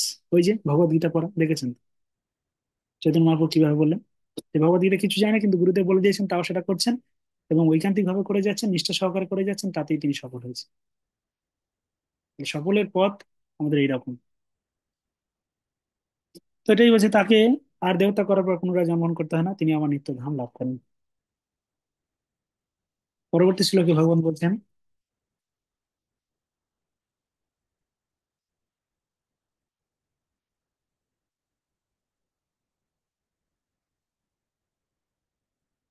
মূল মূল কয়েকটা বিষয় আমি এখানে আলোচনা করছি। আরেকটা বিষয় ভগবান তো খুব গুরুত্বপূর্ণ বলছেন, 17 নম্বর শ্লোকে দেখুন, কর্মণঃপি বধ্যব্যাং বধ্যব্যাং চ বিকর্মণঃ অকর্মণশ্চ বধ্যব্যাং গহনা কর্ম ন কর্ম ন গতি। কর্মে নিগড় তত্ত্ব হৃদয়ঙ্গম করা অত্যন্ত কঠিন। আপনার কোনো বুদ্ধি দিয়ে, জ্ঞান দিয়ে, বিবেক দিয়ে আপনি এই কর্মে নিগূঢ় তত্ত্ব বুঝতে পারবেন না। তো কর্মের নিগূঢ় তত্ত্বটা কি, না কোন কর্মের ফলে আমার কি গতি হচ্ছে, কোন কর্মের ফলে আমার কি হচ্ছে, কোন কর্মের ফলে আমার আমার এই পরিস্থিতিতে আমি আছি, আমি কোন পরিস্থিতিতে আবার যাব, আমার কর্মফল কেমন, ভালো না খারাপ, বা কি কর্ম করে এসে আমি সেজন্য এই জগতে আমি এত কষ্ট ভোগ করছি, বা এই জীবনে আমি এত সুখী হয়েছি। এই যে কর্মের নিগূঢ় তত্ত্ব, এখানে বলা হচ্ছে নিগূঢ় তত্ত্ব। গূঢ় তত্ত্ব মানে গোপন তত্ত্ব, যেটা সবাই বুঝতে পারেন, সবার পক্ষে বোঝা সম্ভব না। তার কারণ পরমেশ্বর ভগবান ত্রিকালজ্ঞ পুরুষ, তিনি একমাত্র এই বিষয়গুলো বুঝতে পারেন, কিন্তু সবার পক্ষে এই জিনিসগুলো বোঝা সম্ভব না। আর যদি ভগবানের কৃপা হয় তাহলে ভক্ত সেটা বুঝতে পারবে। তাই জন্য বলছে যে কর্মের নিগূঢ় তত্ত্ব হৃদয়ঙ্গম করা অত্যন্ত কঠিন। সেই জিনিসটাকে হৃদয়ঙ্গম করা, বোঝা অত্যন্ত কঠিন। তো সেই জন্য আপনি যদি এই কর্মের কথা চিন্তা করেন, যে কি কি কর্ম করে যাচ্ছেন, কোন কোন অপরাধ হচ্ছে, কোন কোন কর্মের দ্বারা কোন কোন অপরাধে প্রাপ্ত হচ্ছেন আপনি, তারপর কোন কোন কর্ম পূর্ব জীবনে করেছেন, আপনি তো বুঝতেই পারবেন না কিছু। যে কোন অপরাধের ফলে আপনার একটা হাত ভেঙে গেল, কোন অপরাধের ফলে আপনি বিকলাঙ্গ হয়ে জন্মগ্রহণ করলেন, কোন অপরাধের ফলে আপনি জগতে কোনো মানে কোনো রূপ নেই, আপনি খারাপ দেখতে হয়ে জন্মগ্রহণ করেছেন, এগুলো সবই কর্মফল। আর কোন কর্মফলে সুন্দর দেখতে হয়ে জন্মগ্রহণ করেছেন, কোন কর্মফলে আপনি বড় পরিবারে জন্মগ্রহণ করেছেন, কোন কর্মফলে আপনি ভিখারি হয়ে জন্মগ্রহণ করেছেন, সবই কর্মফল। তো কর্মের নিগূঢ় তত্ত্ব বোঝা অত্যন্ত কঠিন। তাই কর্ম বিকর্ম অকর্ম সম্বন্ধে যথাযথভাবে জানা কর্তব্য। কেন কর্ম, কর্ম কি সাধারণ কর্ম, বিকর্ম স্বাস্থ্য বহির্ভূত কর্ম, আর অকর্ম হচ্ছে আধ্যাত্মিক কর্ম। তো পরমেশ্বর ভগবান ইনডাইরেক্টলি অকর্ম করতে বলেছে, যে ভগবানের মন রেখে, ভগবানের চিন্তা রেখে কর্ম করে যাওয়া উচিত। কেন? আত্মনিবেদন তুয়া পদে করি, হইনু পরম সুখী। আত্মনিবেদন তুয়া পদে করি, নিজেকে পরমেশ্বর ভগবানের চরণে নিবেদন করা দেওয়া উচিত। তার কারণ নিজে যদি প্ল্যান করতে থাকেন জগতে, নিজে যদি প্ল্যান করতে থাকেন, আপনার প্ল্যানের বিপরীত কিছু ঘটবে জগতে। যখনই বিপরীত কিছু ঘটবে, তখনই আপনার আরো টেনশন বেড়ে যাবে জগতে, আরো চিন্তা বেড়ে যাবে জগতে, আরো কামনা বেড়ে যাবে, আরো অনেক কিছু, এই জগতে আপনি অনেক ডিপ্রেশনে চলে যাবেন। তো সেই জন্য আত্মনিবেদন ভগবানের চরণে করে দেওয়া উচিত। বিশেষ করে যারা ভক্ত হয়েছেন, সর্বান্তকরণে আত্মনিবেদন ভগবানের চরণে করা কর্তব্য। আত্মনিবেদন তুয়া পদে করি, হইনু পরম সুখী। চিন্তা দূরে গেল, দুঃখ না রহিল, চৌদিকে আনন্দ দেখি প্রভু, হইনু পরম সুখী। চারদিকে আনন্দ দেখতে পাচ্ছেন কিভাবে? আমি একটা উদাহরণ আপনাদের ছোট্ট করে দিচ্ছি। আমি মনে করুন যে 2 বছরের জন্য বিদেশে এসেছি। আমি যদি এখন চিন্তা করি যে 2 বছর পরে আমি কি হবে, আমার কোথায় যাব, কি করবো, আবার ইন্ডিয়াতে ফিরে যাবো নাকি না আবার আসবো, এই যে চিন্তা যদি আমি করি, আমার টেনশন বাড়বে না? আরো টেনশন বাড়বে না, চিন্তা বাড়বে না? কিন্তু এই চিন্তাটাকে কমানোর একটা সহজ পন্থা, সহজ পথ। কি পথ? ছোট্ট করে খালি নিজেকে বলুন যে ভগবান, তুমি ইচ্ছা করেছো তাই আমি আসতে পেরেছি এখানে। তাই আগামী দিনে যদি তুমি ইচ্ছা করো যে আমি সেখানে আবার ফিরে যাই, তো সেখানে আবার ফিরে যাবো। আবার তুমি যদি ইচ্ছা করো, বা তোমার প্ল্যান, তুমি যদি প্ল্যান করো, তুমি যদি প্ল্যান করো, বা তোমার চিন্তা, আমি কি করবো, বা আগামী দিন আমার সঙ্গে কি হবে, আমি খেতে পাবো কি, রাস্তায় পড়ে থাকবো কি, কি 100 তলার উপরে থাকবো কি, কোথায় থাকবো, যদি তুমি চিন্তা, তোমার চিন্তা, সেটা আমার না। তখন আমি তোমার দাস, আমি তোমার সেবা করে যাব, আর অত চিন্তা আমার নেই। তাহলে কি আমি সুখী হতে পারবো না? নিঃসন্দেহে আমার এই টেনশন দূরে চলে যাবে। আমি যখন ব্যাঙ্গালোর থেকে এখানে আসি, আমার খুব টেনশন হচ্ছিল, চিন্তা হচ্ছিল, যে ব্যাঙ্গালোরে এত সুন্দর, সবাই এত ভালোবাসে, প্রত্যেকে আমাকে এত করে, আমি সেই জায়গা থেকে যে ছেড়ে এলাম, সেটা কি ঠিক হলো? বা আগামী দিনে যদি সেখানে যাই, আমার তো মুখ থাকবে না। এত কিছু চিন্তা করার প্রয়োজনই নেই। আর এগুলো চিন্তা করলে তো মানুষের দম বন্ধ হয়ে আসে। চিন্তা করার কোনো প্রয়োজনই নেই। আপনার জীবনের সাথে কোনো খারাপ ঘটনা ঘটছে, আপনার জীবনের সাথে কোনো কিছু টেনশনের বিষয় হচ্ছে, যে এটা হবে না সেটা হবে, বা আমার এই মেয়েটার বিয়ে হবে কিনা, আমার ছেলেটার বিয়ে হবে কিনা, আমার ছেলেটার বিয়ের পর আমাকে দেখবে কিনা, বা আমার এই টাকাগুলো থাকবে কিনা, আমার কি হবে। শুধুমাত্র আত্মনিবেদন করে দিন পরমেশ্বর ভগবান, যে ভগবান, আমি সত্যি সত্যি মন থেকে বলছি, তোমাকে আমি এই জিনিসগুলো অর্পণ করলাম, তোমার যা ইচ্ছা তুমি করো, আমার এত টেনশন আর ভালো লাগে না, আমি আর এত টেনশন নিতে চাই না। তুমি যদি মনে করো এই টাকাটা নিয়ে আমার চলে যাক, অসুবিধা নেই, টাকাটা চলে যাক, কিন্তু আমি এগুলো চিন্তা করতে চাই না, মনে মনে এগুলো চিন্তা করতে চাই না। দেখবেন চরম সুখী হবে। পরমেশ্বর ভগবান আপনার কাছ থেকে কিচ্ছু কেড়ে নেবেন না। গোপন সূত্র বলে। তো ওই জন্য বলছেন, তোমার সেবায় দুঃখ হয় যত, সেও তো পরম সুখ। তোমার সেবার দ্বারা আমি যত দুঃখ পাই, সেটা আমার কাছে পরম সুখ। তার কারণ তোমার সেবার দ্বারা দুঃখ পেলেই আমি তোমাকে বেশি বেশি করে স্মরণ করি। আর আমি সারা জীবন যতজন বেঁচে থাকবো, যেন এই চিন্তায় আমার দিন অতিবাহিত হয়। আত্মনিবেদন তুয়া পদে করি, হইনি পরম সুখী। আপনি জানেন না, আমি আমার নিজের ব্যক্তিগত জীবন দিয়ে বলি, আমারও কত টেনশন হয়। বিদেশে আছি, একা আছি এখানে, আগামী দিনে ভবিষ্যতের চিন্তা আছে, বাড়িতে যাওয়ার চিন্তা আছে, বাড়িতে থাকারও চিন্তা আছে। তো এই যে বিষয়গুলো, সমস্ত জিনিসগুলো বিরাট বিরাট টেনশনের বিষয়। শুধু আমার নয়, আপনাদের অনেক অনেক টেনশনের বিষয় আছে। ছেলে মেয়ে পুত্র পরিবার পরিজন সমস্ত এই যে বিষয়গুলো, প্রত্যেকের মনে আলাদা আলাদা আলাদা আলাদা টেনশন আছে। কিন্তু আমি আপনাদের এটা ছোট্ট করে একটা গ্যারান্টি দিতে পারি যে যদি এই চিন্তাগুলো আস্তে আস্তে আস্তে আস্তে করে কৃষ্ণের চরণে নিজেকে সঁপে দিয়ে নিজের মনটা যদি কৃষ্ণের চরণে ঠিকঠাক রাখতে পারেন, আপনি চরম সুখী হন। আচার্যরা যখন কিছু বলেন, আপনারা এটা চিন্তা করবেন না যে আচার্যরা এমনি মন গড়া লিখে দেন। কবিরা এমনি মন গড়া লিখতে পারেন, কিন্তু আচার্যরা সাক্ষাৎ এগুলো দর্শন করে ভুক্তভোগী হয়ে তবে এই জিনিসগুলো লেখেন, এবং কৃষ্ণের সাথে এই লীলার আদান প্রদান করে তবে এই জিনিসগুলো লেখেন। তো এই জিনিসগুলো যখন লিখেছেন তার মানে বুঝতে হবে যে সত্যি পরমেশ্বর ভগবানের চরণে অর্পণ করলে সত্যি সুখী হওয়া যায়, সত্যি সুখী হওয়া যায়। দুঃখ দূরে গেল চিন্তা না রহিল। আমি তোমার দাদা, আমার আবার কিসের চিন্তা? আমার পিতা, আমি তোমার হাত ধরে আছি, আমার কিসের চিন্তা? মরণ হবে, নো প্রবলেম। আমার কিসের চিন্তা? আমার কোনো টেনশন নেই তো। হ্যাঁ, আমি রাস্তায় যেতে তো আমাকে সাপে কামড়ে আমাকে মেরে ফেল দেবে, নো প্রবলেম। আমি মরে যাবো, অসুবিধা নেই। তাও আমি জানি তোমাকে স্মরণে তো রেখেছি, তোমাকে চিন্তা তো করছি। এটাই ভক্তি জীবনের সার্থকতা, এটাই সার্থকতা জীবনের। এগুলো আমার কথা না, এগুলো আমি কেন আপনাদের বলতে পারছি তার কারণ প্রভুপাদের এই লেকচার গুলো শুনে শুনে আমার মাথার মধ্যে এই জিনিসগুলো কাজ করে সবসময়। আর আমি বেশিরভাগ রেফারেন্স তুলে ধরি শিল প্রভুপাদের লেকচার থেকে। মূল উদ্দেশ্যগুলো আমি সবসময় শিল প্রভুপাদের লেকচার থেকে এই জিনিসগুলো বলি। এগুলো আমাদের ব্যক্তিগত, কিন্তু মনোভাবটা কি? মনোভাবটা এরকম: আত্মনিবেদন করি, আত্মনিবেদনে তুয়া পদে করি, হইনু পরম সুখী। চরম জ্ঞান, জ্ঞানের চরম পর্যায়ে। যত জ্ঞান আপনি অর্জন করুন, যদি এই স্তরে আপনি আসতে পারেন, আপনার জীবন সার্থক। আপনার ভক্তি জীবন সার্থক, আপনি সার্থক। তো এই জন্য এখানে ভগবান বলছেন কর্মে নিগূঢ় তত্ত্ব হৃদয়ঙ্কর করা অত্যন্ত কঠিন। কোন কর্মফলে কি হবে, আগামী দিনে আপনি কোথায় যাবেন, কোন কর্মফলে আপনি এটা প্রাপ্ত হয়েছেন, কোন কর্মফলে আপনি এটা প্রাপ্ত হননি, বা আপনি কেন ওটা কোটিপতি হতে পারছেন না, আপনি কেন ভিখারি হয়ে আছেন, আপনি কবে কোটিপতি হবেন, এত যদি চিন্তায় থাকেন, চিন্তা করার কোনো প্রয়োজন নেই। মনে করুন যে পরমেশ্বর ভগবান সবকিছু রক্ষাকর্তা, তিনি আপনাকে যতটুকু দিয়েছেন আপনি সন্তুষ্ট, আপনি কর্ম করে যাচ্ছেন, ব্যাস। ভগবানের চরণে মন অর্পণ করে নিশ্চিন্তে আপনি কর্ম করে যান। যেদিন মরণ হবে মরণ হবে, যেদিন আবার অন্য কোথাও ভগবান জন্ম দেবেন জন্ম দেবেন, অসুবিধা নেই। কারণ তাকে তো আপনি প্রভু বলে গ্রহণ করেছেন, তাকে তো প্রভু বলে আপনি মেনে নিয়েছেন। তাহলে এই জিনিসটা তাকে অর্পণ করতে অসুবিধাটা কোথায়? আর যদি সত্যি অর্পণ করে থাকেন, যদি না আপনি চরম আনন্দিত হন, আমাকে সেদিন বলবেন যে প্রভু আমি এই জিনিসটা চরম আনন্দিত হচ্ছি না, সত্যি সত্যি আনন্দিত হয়েছে। দুঃখ দূরে গেলে চিন্তা না রহিল, চৌদিকে আনন্দ দেখি। দুঃখ সব চলে গেছে, আর কিছু নেই, এখন ভগবানের হাতে সব। তিনি রাজা রাজা, তিনি যেটা ঠিক বলে বুঝবেন তিনি সেটা করবেন। আমার আর এতে দুঃখের কি আছে? আমার আত্মীয় পরিবার পরিজন সবাইকে তিনি তার কাছে টেনে নেবেন, তারা মারা যাবেন এক সময়। ঠিক আছে, কি করবো, তোমার ইচ্ছা প্রভু, তুমি তো সবকিছুর কারণ। তো তুমি চাইছো সেটা তো, সেটাই, অসুবিধা নেই। তোমার ইচ্ছা সেটা হয়েছে, সেটা তো আপনি দুঃখ পাবেন। হ্যাঁ, এখন আমার মরার সময় হয়ে গেছে, নো প্রবলেম, তোমার ইচ্ছা প্রভু, সেটা তো তুমি কারণের কারণ, সবকিছুর কারণ তো তুমি এটা মনে করেছো, নো টেনশন। চিন্তা দূরে গেল না?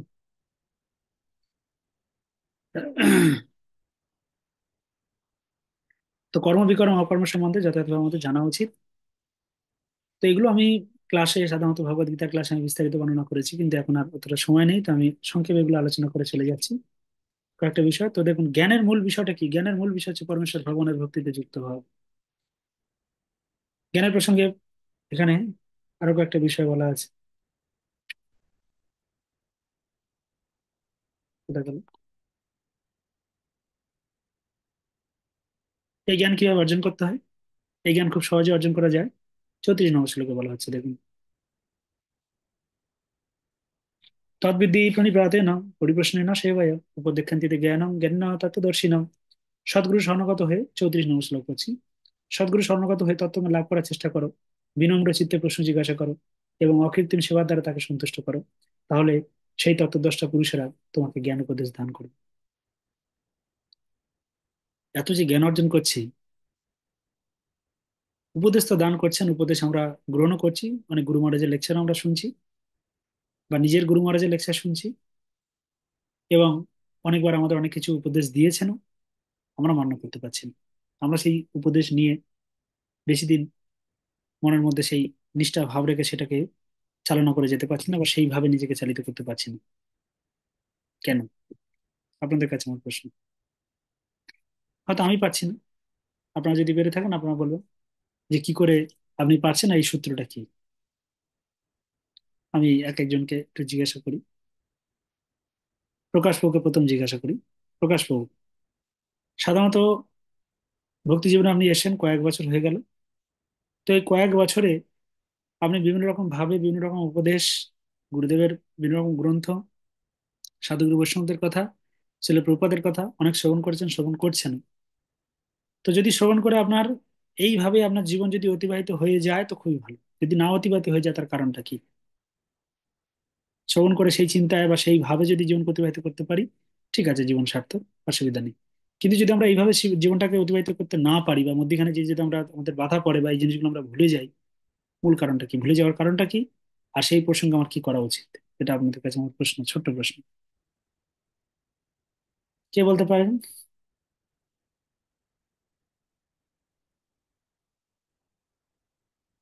কে বলতে চান?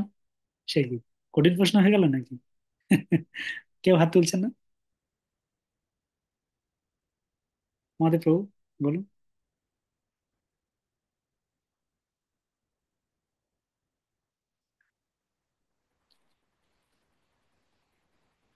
বলুন মাধব প্রভু। হরে কৃষ্ণ।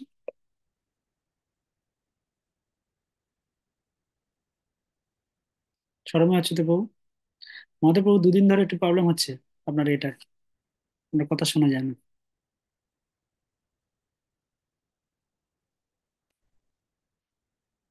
শরমে আছে তো প্রভু। হরে কৃষ্ণ প্রভু।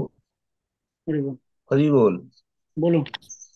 আহ, প্রভু, আমরা এই ভক্তি জীবনে এসে ভক্তি মার্গ থেকে যদি আমরা বিচ্যুত হয়ে যাই, তাহলে বুঝতে হবে যে আমরা সঠিকভাবে যথাযথভাবে বিনম্র চিত্তে আমরা গুরুদেবের কথায় মান্যতা দিচ্ছি না। গুরুদেবকে আমরা যথার্থ জায়গায় বসাতে পারিনি। গুরুদেবের উপদেশগুলো আমরা যথোপযুক্ত ভাবে পালন করতে পারিনি। সেই কারণে আমরা এই পথ থেকে বিচ্যুত হয়ে যাবো, বিচ্যুত হয়ে যাবো প্রভু। মানে গুরুদেবকে আপনি বলছেন যে গুরুদেবকে আপনি সঠিক জায়গায় বসাতে পারেননি, তাই তো? এটা বলছেন? হ্যাঁ, হ্যাঁ প্রভু, এটাই এটাই একমাত্র পথ বলে আমার মানে ইয়ে বলে আমার আচ্ছা, এটাই মনে অন্য হচ্ছে। কেউ? অন্য কেউ? প্রকাশ প্রভু, বলুন।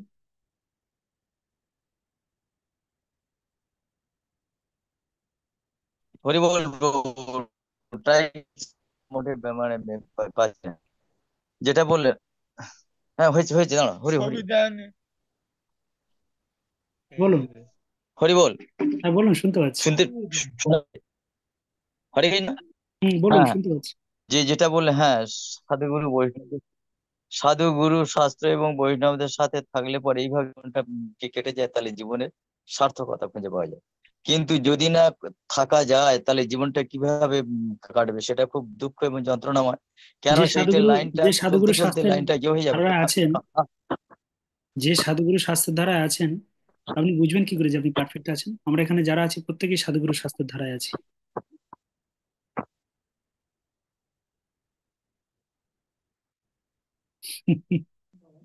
এগুলো আমার প্রশ্ন নয়, এগুলো ছিল হ্যাঁ, প্রপাত প্রশ্ন, উত্তর দিয়েছেন, আমি সেই প্রশ্নগুলো আপনাদের কাছে করছি। না না, শুনুন, বলুন। সাধুগুরু বৈষ্ণবদের সান্নিধ্যে আছি, অথচ যদি অথচ যদি ওই সান্নিধ্যে আছি বটে, কিন্তু যে জড়জাগতিক বিষয়ে এই ধারে মানে আসক্তিতে আছি, তাহলে পরে মানে ওই মিশ্রিত ভাবে সেটা খুব একটা ফলপ্রসূ জায়গায় যাওয়ার সম্ভাবনা, সাফল্য আসবে না। নির্ভেজাল ভাবে ভাবে যদি মেশা যায়, বা সেই নিয়ম নীতি অনুশাসন মেনে যদি ভগবানের সেবায় নিজেকে নিয়োগ করা যায়, না, তাহলে সেটা তো পরে করা যায় বলছেন, আমরা জীবনটা বুঝবো কি করে? সুন্দরভাবে। আমরা দেখুন প্রত্যেকের সাধুগুরু শাস্ত্রের কিন্তু সান্নিধ্যেই আছি, যারা যারা কিন্তু ভক্তি জীবনে, যারা কোনো ভক্তি জীবনে যুক্ত হয়েছেন বা যারা করছেন, কম বেশি আপনি জিজ্ঞেস করে দেখুন, প্রত্যেকের সাধুগুরু শাস্ত্রের কিন্তু মেনে চলছে। সবারই একজন করে গুরু ঠিক ই করেছেন, মানে গুরু এ করেছেন, না, চুজ করেছেন, এবং আরো হ্যাঁ অন্যান্য হ্যাঁ, সব ঠিক, বিষয়গুলো তারা কিন্তু যুক্ত আছে। তো আমরা কি করে বুঝবো যে আমরা সাধুগুরু ঠিক আছে, হ্যাঁ হরি বল। বলুন। বলুন। হ্যাঁ, বুঝবো এইভাবে, যখন সত্যি সত্যি একটা মানসিক একটা আনন্দ বা শান্তি বা তৃপ্তি অনুভব হবে। যে আমার জীবনটা যেভাবে কাটছিল তার থেকে অনেকটা তা আমি তা মনে মানে করেন যে আপনি এখন আপনি চিন্তামুখ। এখন মহাদেব প্রভুর প্রোগ্রামে গিয়েছিলেন, ভালো মন্দ তো খেয়েছেন, সেই তো আয়োজন। তো আপনি কি সেই আয়োজন খেয়ে কি তৃপ্ত হননি?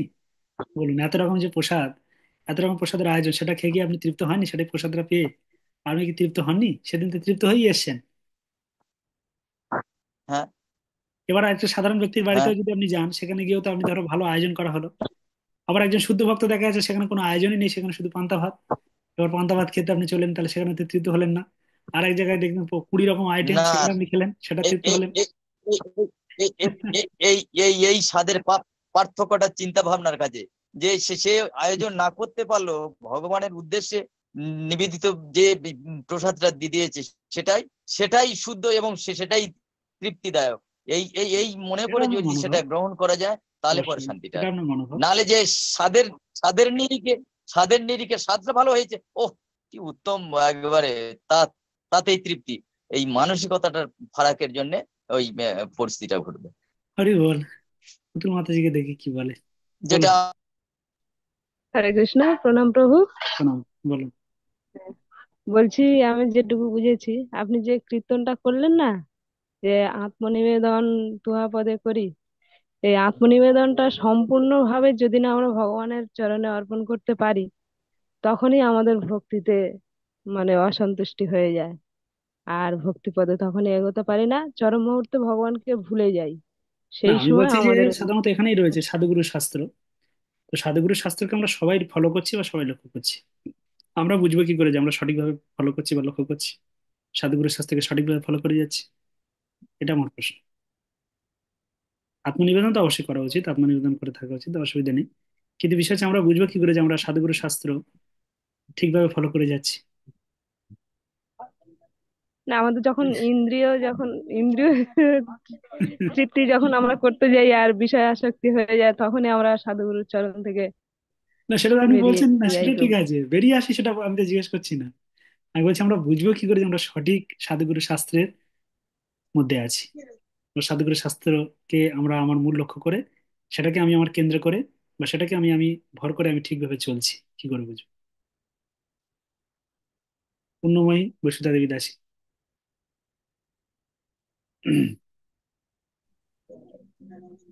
হুম, সবাই আছে, কিন্তু যখন দেখবো যে আমাদের জব ঠিকঠাক হচ্ছে না, কারোর উন্নতিতে আমাদের হিংসা হচ্ছে না, হৃদয়ে শান্তি আছে, উম, গুরু আর মহারাজের যে প্রতিশ্রুতিগুলো ঠিকঠাক পালন করতে পারছি, তখন মনে হয় যে ঠিক আছে, অপরাধ হয়নি বা কিছু।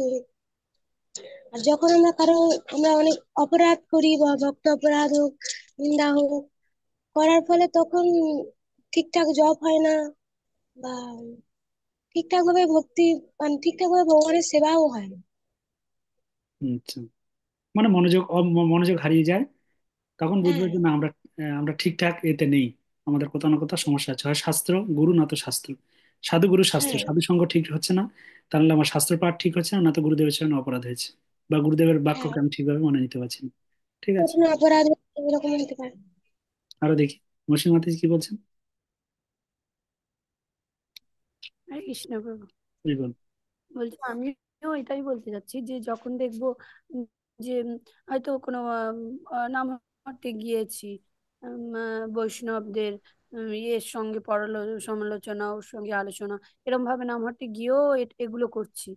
কিংবা মানে কাউকে দেখলে, কোনো বৈষ্ণবকে দেখলে তাকে তিনি পদমর্যাদায় বড় আছে, তবু হয়তো তাকে বলছি আমরা যে হ্যাঁ উনি এইভাবে বড় হয়েছে, ওইভাবে মানে নিন্দা করছি, পর সমালোচনা করছি, উম, মানে উম, এইগুলো করছি। বা জব ঠিক মতো করছি না, আবার আবার অপরকে উপদেশ দিচ্ছি, তোরা ভক্তি কর, এই কর, ওই কর। উম, এগুলো নিজে করছি না, অপরকে বলছি এই তো এইসব ঘুরিয়ে ফিরিয়ে তো সেই তো অন্য করলে জায়গায় চলে গেল বিষয়টা। ভাববো যে তাহলে আমরা অপরাধ করছি, কিন্তু মানে এগুলোও করছি। দেখুন, সাধু গুরু শাস্ত্র, তিনটে জিনিসই একই কথা বলে। কি কথা বলে? সাধু, একজন সাধু মানে কি?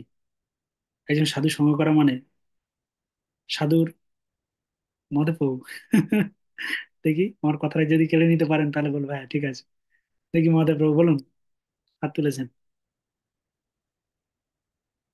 শোনা যায়নি। হেডফোন যদি থাকে হেডফোনটা খুলে দিন, প্রবলেমটা হেডফোনের হচ্ছে।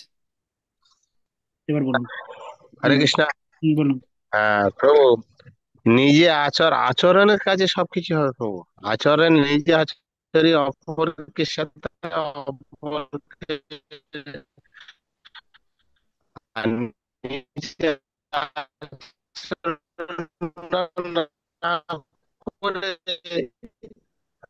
অপরকে শেখাতে গেলে হবে না। সেই আচরণের উপর আমার নির্ভর করবে ভবিষ্যৎ আমার আধ্যাত্মিক জীবন। আমি এই মুখে বড় বড় কথা বলবো, আর আচরণের জায়গা ঠিক জায়গাটা না যদি ধরে রাখতে পারি, ঠিক রাস্তায় পৌঁছাবে না। আমি আরো মনুষ্য না আমাদের মধ্যে না থাকে, তাহলে সেই জায়গাটাতে আমরা পৌঁছাতে পারবো না। আমরা নিজেকে বড় বড় ভাবলে তো সেই জায়গাটা হবে না। আমার মনে হয় এটাই হচ্ছে। আচ্ছা, ধন্যবাদ। আমি প্রশ্নটা একটা করেছি, আরেকবার আপনাদের প্রশ্নটা করছি আমি। সাধুগুরু শাস্ত্রকে আমরা সবাই ফলো করি কম বেশি, এখানে যারা আছেন প্রত্যেকে জানেন যে সাধুগুরু শাস্ত্র আমাদের মূল লক্ষ্য, এবং সাধুগুরু শাস্ত্রকে আমরা ফলো করে প্রত্যেকেই চলছে, আমি চলছি, আপনারা চলছে, সবাই চলছে। দেখবেন সাধুগুরু শাস্ত্রের মধ্যে যুক্ত আছেন। আমার কাছে প্রশ্ন হচ্ছে যে সাধুগুরু শাস্ত্রের সাথে আমরা সঠিকভাবে যুক্ত আছি এবং সঠিক আমার আমার ট্রেন সঠিক জায়গায় যাচ্ছে বা সঠিকভাবে চলছে, আমরা বুঝবো কি করে? তিনটে জিনিসেই একই কথা বলে, তিনটি জিনিস। সাধু, সাধু সঙ্গ মানে অর্থটা কি? সাধু সঙ্গ মানে সবসময় মনে রাখবেন, সাধু সঙ্গের মাধ্যমে মানুষের কৃষ্ণ চিন্তা হওয়া উচিত। শিল প্রভুপাদকে দেখে লোকে হরে কৃষ্ণ বলতো, কৃষ্ণকে চিন্তা করতে পারতো। শিল প্রভুপাদকে শুধু দেখে হরে কৃষ্ণ হরে কৃষ্ণ, শিল প্রভুপাদকে দেখে। শিল প্রভুপাদ হচ্ছেন সাধু। কেন? তার কারণ শিল প্রভুপাদ কৃষ্ণকে তাদের হৃদয়ে ঢুকিয়ে দিয়েছে, তাদের হৃদয়ে বসিয়ে দিয়েছেন। সাধু মানে সবসময় তিনি কৃষ্ণ কথায় আনন্দিত হবেন। ঘুরিয়ে পেরিয়ে সমস্ত বিষয়কে নিয়ে আপনি কৃষ্ণের সাথে আপনাকে যুক্ত করে দেবে, এই হচ্ছে সাধু। এই হচ্ছে সাধু। তার অন্য কোনো জিনিসে হেডেক নেই, অন্য কোনো জিনিসে তার চিন্তা নেই। সাধু মানে কি করে আপনার কৃষ্ণ চিন্তা হবে, কি করে আপনি কৃষ্ণকে কাছে যাবেন, কি করে আপনি কৃষ্ণকে চিন্তা করবেন, কি করে আপনি পরমেশ্বর ভগবানের চিন্তায় বিভোর হবেন, এই হচ্ছে সাধুর কাজ। একটু ভুল হলো সামান্য, যেটা হচ্ছে গুরুদেবের কাজ হচ্ছে কৃষ্ণের সাথে আপনার যুক্ত করে দেবো, আর সাধুর কাজ হচ্ছে আপনাকে কিভাবে কৃষ্ণের কাছাকাছি নিয়ে যাবে, এই চিন্তা সাধু ব্যস্ত থাকে। গুরুদেব আর সাধু অনেক সময় এক, অনেক সময় ঘুরিয়ে ফিরে দেখতে গেলে গুরুদেব হচ্ছেন তিনি সাধু, আর সাধু বলতে গেলে সাধারণত যারা সাধারণ ভক্ত তাদেরকেও সাধু বলা হয়ে থাকে। প্রত্যেকেই সাধু, তো সেই অর্থে দেখতে গেলে যে সাধু, তারা কার্য করেন কিভাবে না, তাদের স্তর অনুসারে তারা যতটুকু এ করেন, তারা ততটুকু প্রচার কার্য করে গুরুদেবকে সহায়তা করে। তো মূল উদ্দেশ্যটা কি? মূল উদ্দেশ্য হচ্ছে কৃষ্ণের কাছে নিয়ে যাওয়া, আপনার কৃষ্ণের সাথে আপনার সম্বন্ধ জুড়িয়ে দিতে সাহায্য করা, কৃষ্ণের সাথে আপনার সম্বন্ধটা জুড়িয়ে দিতে সাহায্য করে। এই হচ্ছে সাধুর কাজ। পরবর্তীটা সেকেন্ডে আসি, আপনারা একবার জয়েন হয়ে যান। তো সাধুর কাজ হচ্ছে এই, যে সাধু সবসময় আপনাকে আস্তে আস্তে আস্তে আস্তে আস্তে আস্তে কৃষ্ণের প্রিয় করে তুলবে, কৃষ্ণের কাছে নিয়ে যাবে, কৃষ্ণের সম্মান দিয়ে কথা বলবে, কৃষ্ণের চিন্তা করতে আপনাকে সহায়তা করবে। সে হচ্ছে সাধু। সে হচ্ছে সাধু। আপনারা এই যে প্রচার করেন, আপনারা যে প্রচারে যান, আপনারা যে সমাজের জন্য, জগতের জন্য, এত মানুষের জন্য এত কিছু যে করছেন, এত কিছু, যা কিছু আয়োজন, যা কিছু ব্যবস্থা, কিসের জন্য? সমস্ত কিছুর আয়োজন মানুষকে কৃষ্ণমুখী করা। এটা একজন সাধুর, প্রতিটা সাধুর মূল লক্ষ্য হওয়া উচিত। তখন প্রশ্ন হচ্ছে, আমরা এরকম চিন্তা করছি বটে, কিন্তু অনেক সময় আমাদের ভাবটা সঠিক না থাকার কারণে অনেক সময় এর বিপরীত কিছু ঘটে যায়, সেটা আলাদা জিনিস, সে বিষয়ে আমি যাচ্ছি না। তো তার বিপরীত প্রতিক্রিয়া অনেক সময় মানুষের মধ্যে চলে আসে, কিন্তু মূল উদ্দেশ্য তো এটা। একজন সাধু মানে সাধু সঙ্গ করাবার, আপনি যখন সাধুর কাছে যাবেন আপনার কৃষ্ণের কথা চিন্তা হবে অটোমেটিক। কারণ সাধুর ব্যবহার, সাধুর চলন, সাধুর বলন, সাধু যেভাবে চলে তার মাধ্যমে তিনি কৃষ্ণকে ইঙ্গিত করে। সাধু যা কথা বলেন তার মাধ্যমে তিনি কৃষ্ণকে ইঙ্গিত করেন। সাধু যা কাজ করেন তার মাধ্যমে তিনি কৃষ্ণকে ইঙ্গিত করেন। সাধু যা সঞ্চয় করে তাতেও তিনি কৃষ্ণকে ইঙ্গিত করেন। সবকিছুতে তার কৃষ্ণ ইঙ্গিত, এবং সবকিছুতেই তিনি ঘুরিয়ে ফিরে কৃষ্ণকেই জানেন। আত্মনিবেদন তুয়া পদে করি, হইনু পরম সুখী। এই হচ্ছে সাধু চিন্তা। আর সেই সাধু সঙ্গ করার ফলে আমাদের মনেও যেন এরকম চিন্তা আসে, তাহলে সাধু সঙ্গ পারফেক্ট, বোঝা যাবে যে আমার সাধু সঙ্গ পারফেক্ট। গুরু গুরুদেব যেটা বলেছেন কৃষ্ণের সাথে সম্বন্ধ স্থাপন করার জন্য গুরুদেব আমাদের যে দায়িত্ব নিয়েছেন, ধীরে ধীরে ধীরে ধীরে ওই একই জিনিস, কৃষ্ণ চিন্তা। গুরুদেবের কৃপার ফলে যদি আমরা কৃষ্ণ চিন্তা করতে পারি, কৃষ্ণের কথা যদি মনে করতে পারি, কৃষ্ণের কথা যদি খেতে বসতে বসতে শুতে উঠতে ঘুমাতে সবসময় যদি কৃষ্ণের কথা চিন্তা করতে পারি, তাহলে গুরু মুখপদ্ম বাক্য চিত্তিত করি, এখন আমরা তাহলে গুরুদেবের মুখপদ্মটা আমরা মনের মধ্যে স্থাপন করতে পেরেছি, বুঝবো যে গুরুদেবের বাক্যটা আমি মনের মধ্যে স্থাপন করতে পেরেছি। যদি না হয়, তাহলে গুরুদেবকে ওই যে আমাদের পূর্ণমী মাতাজি বলছেন যে তাহলে আমরা গুরুদেবকে সঠিকভাবে ঠিক জায়গায় বসাতে পারিনি, বা সঠিকভাবে গুরুদেবকে এখনো পর্যন্ত আমি আমার মনের মণিকোঠায় বসাতে পারিনি, যেখান থেকে গুরুদেবের বাক্যটাই আমার কাছে শ্রেষ্ঠ, সেই জিনিসটা আমি স্মরণ করতে বা সেই জিনিসটা চিন্তা করতে পারছি না। শাস্ত্র, সমস্ত শাস্ত্রের মূল উদ্দেশ্য কৃষ্ণ ভক্তি, কৃষ্ণের প্রতি ভক্তি হোক। তা আপনারা জানেন যত শাস্ত্র আছে, ব্যাসদেব নিজেই বলেছেন যে যে শাস্ত্রের মাধ্যমে কৃষ্ণ ভক্তি হয়, ধর্ম প্রযোজিত কৈতবত্র কর্মণৈমাৎসনানং শতম। তো দেখুন এই যে বিষয়টা, তদ্বিদ্যা প্রণিপাতনা পরিবেশনা সেবা, সেই জ্ঞান, তো জ্ঞানটা কি জ্ঞান? পরমেশ্বর ভগবানের ভক্তিমূলক জ্ঞান, পরমেশ্বর ভগবানের ভক্তি করার জ্ঞান। এটা হচ্ছে সমস্ত জ্ঞানের মূল বিষয়, হচ্ছে পরমেশ্বর ভগবানের ভক্তিতে যুক্ত হবে। যদি এখানে জ্ঞান বিষয় সাধারণত পরমেশ্বর ভগবান বলেছেন যে চারটা আশ্রম, বর্ণ এবং আশ্রম ভগবান নিজে স্থাপন করে যান, তো সেই বিষয়ে আমি আপনাদের ক্লাসে বিস্তারিত বর্ণনা করেছি, তো এখানে এই জন্য আর বিস্তারিত বর্ণনা করলাম না। তো তদ্বিন্নি পরিপাতনা পরিবেশনা সেবায় উপাধ্যক্ষান্তিতে জ্ঞান জ্ঞান তত্ত্বদর্শিন, সদ্গুরু সনাগত হয়ে তত্ত্বজ্ঞান লাভ করার চেষ্টা করো, বিনম্র চিত্তে প্রশ্ন জিজ্ঞাসা করো এবং অকৃত্রিম সেবার দ্বারা তাকে সন্তুষ্ট করো, তাহলেই সেই তত্ত্বদ্রষ্টা পুরুষেরা তোমাকে জ্ঞান উপদেশ দান করবেন। তো দুটো বিষয় খুব গুরুত্বপূর্ণ, এক হচ্ছে সেবা, নিঃস্বার্থভাবে সেবা। দেখুন নামট্ট কি সে বিষয়ে আজকে আলোচনা করলেন, যে নিঃস্বার্থভাবে সেবা করার কথা গুরুদেব বলছে। নিঃস্বার্থভাবে সেবা করে যাও, পরমেশ্বর ভগবানকে লক্ষ্য রেখে, পরমেশ্বর ভগবানকে চিন্তা করে নিঃস্বার্থভাবে সেবা করে গেলেই চিন্তা করবেন যে ভগবান আপনাকে ঠিক ঠিক ঠিক ব্যবস্থা করবেন। গুরুদেব ঠিক অন্তর্যামী, গুরুদেব ঠিক বুঝতে পারে। তার জন্য আলাদা করে গুরুদেবকে জানানোর কোনো প্রয়োজন নেই, ঢাক ঢোল পেটানোর কোনো প্রয়োজন নেই যে আমি এত সেবা করছি, আমি এত সেবা করছি। তার কারণ ভগবান অন্তর্যামী, ভগবান সবকিছু বোঝেন। আর এই সেবা করার ফলে গুরুদেব আপনার প্রতি সন্তুষ্ট হবেন, কৃষ্ণ সন্তুষ্ট হবেন। যখন সন্তুষ্ট হবেন দেখবেন এমনিতেই আপনি ভগবান আপনার হৃদয়ে জ্ঞানের আলো প্রকাশিত করছে। সত্যি কথা, দেখবেন ধীরে ধীরে ভগবান আপনার হৃদয়ে জ্ঞানের আলো প্রকাশিত করছেন, আপনার চিন্তা ভাবনা, আপনার মন মানসিকতা সব দেখবেন পরিবর্তন হয়ে যাচ্ছে ধীরে ধীরে ধীরে। জড়জাগতিক বিষয় থেকে আস্তে আস্তে আস্তে আস্তে আপনি মুক্ত হতে পারছেন। জড়জাগতিক কোনো বিষয় আপনাকে আর প্রভাবিত করতে পারছে না। জড়জাগতিক কোনো কলুষ যখন আপনার কাছে আসে, আপনি আপনার জ্ঞানের আগুন দিয়ে সেটাকে তৎক্ষণাৎ দূরে সরিয়ে দিচ্ছেন। তাহলে বুঝতে হবে যে ভগবানের কৃপা হয়ে গেছে, ভগবানের কৃপা হচ্ছে, গুরুদেবের কৃপা হচ্ছে। পরবর্তী শ্লোকে সেই যে কথাই বললাম সেই কথা এখানে বলা হচ্ছে, দেখুন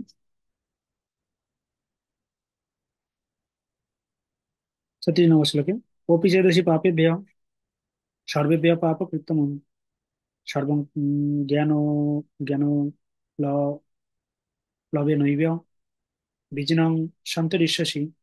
তুমি যদি সমস্ত পাপীদের থেকে পাপিষ্ঠ বলে গণ্য হয়ে থাকো, তাহলে এই জ্ঞানরূপ তরণীতে আরোহণ করে তুমি দুঃখ সমুদ্রে পার হতে পারবে।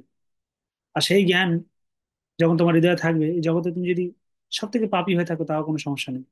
তার কারণ তখন তোমার চিত্ত শুদ্ধ, তুমি তখন সেই মনের মধ্যে শুধু কৃষ্ণ চিন্তা করে পরম সুখ অনুভব করবে। সেটা ভগবান এখানে বলছেন।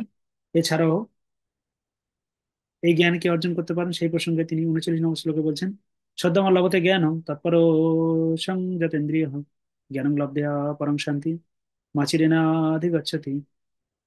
সংযত সং সংযতেন্দ্রিয় ও তৎপর হয়ে চিন্ময় তত্ত্বজ্ঞান শ্রদ্ধামান ব্যক্তি এই জ্ঞান লাভ করেন, এই দিব্য জ্ঞান লাভ করে তিনি অচিরেই পরাশান্তি প্রাপ্ত হন। তাহলে দেখুন আচার্যের কথা আর এখানে এই পরাশান্তি প্রাপ্ত হন একই মিলে যাচ্ছে না। আচার্য লিখছেন, আত্মনিবেদন তুয়া পদে করি হইনু পরম সুখী। আত্মনিবেদন যখন তখনই হয় যখন সত্যি সত্যি পরমেশ্বর ভগবানকে আমাদের মনের মণিকোঠায় বসিয়ে নিই, এবং তিনি যে পরম প্রভু বলে আমরা যখন স্বীকার করে নিই, তিনি আমার রক্ষাকর্তা, তিনি আমার ধরণকর্তা, তিনি আমার ভরণকর্তা, যখন রক্ষা করে নিই তখন ভগবানের প্রতি আত্মনিবেদন হয়, তার আগে আত্মনিবেদন সম্ভব নয়। আর এই আত্মনিবেদন করে নিলেই তিনি অচিরেই পরাশান্তি প্রাপ্ত হন, হইনু পরম সুখী।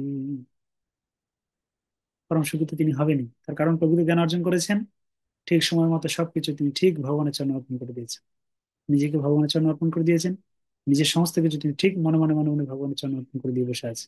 সেই জন্য তিনি পরম সুখী, সাধু পরম সুখী। কেন? তার কারণ তিনি দিব্য চিন্তায় পরমেশ্বর ভগবানের দিব্য ভাবে তিনি বিভোর হয়ে থাকেন। এটাই সাধুর বৈশিষ্ট্য। তিনি অচিরেই পরা শান্তি প্রাপ্ত হন। আর কি? 42 নম্বর শ্লোক, লাস্ট। তস্মাৎ জ্ঞান সম্ভূতম হৃদস্ত্যং জ্ঞানাসিনাত্মনঃ চিত্তৈনং সংশয়ং যোগং মাতিষ্ঠ তিষ্ঠ ভারত। অতএব হে ভারত, তোমার হৃদয়ে যে অজ্ঞান প্রসূত সংশয়ের উদয় হয়েছে তা জ্ঞানরূপ খড়গের দ্বারা ছিন্ন করো। যোগাশ্রয় করে যুদ্ধ করার জন্য উঠে দাঁড়াও।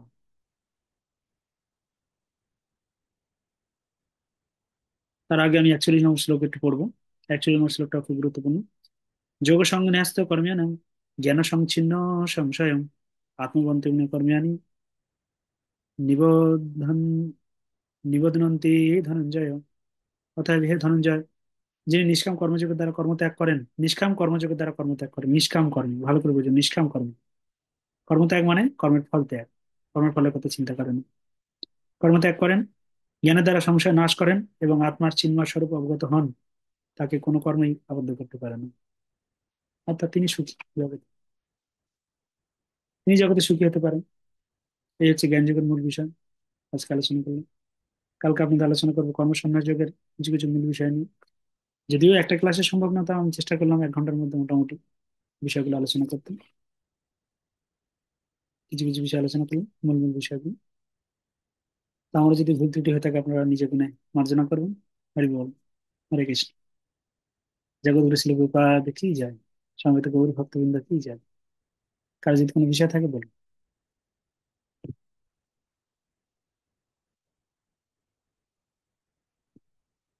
হরে কৃষ্ণ। কার কোনো বিষয় আছে?